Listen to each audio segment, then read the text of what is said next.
The guards were involved in this investigation, so I've made it very clear to them always that we want to take legal cases where people have broken the law.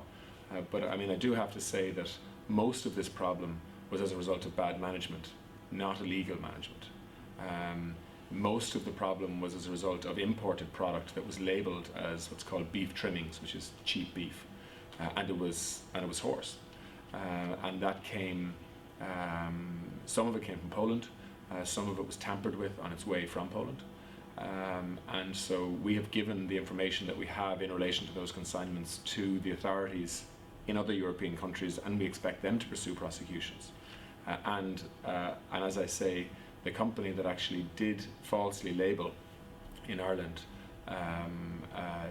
if the law has been broken there, and if we can take a case, we will be doing that, and we've taken legal advice on it already. So, in simple terms, where somebody has broken the law and we can show that, we'll be taking a case.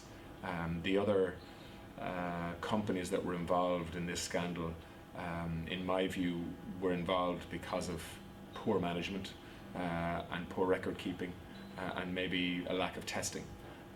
But whether they actually knowingly broke the law, I don't think we've managed to prove that.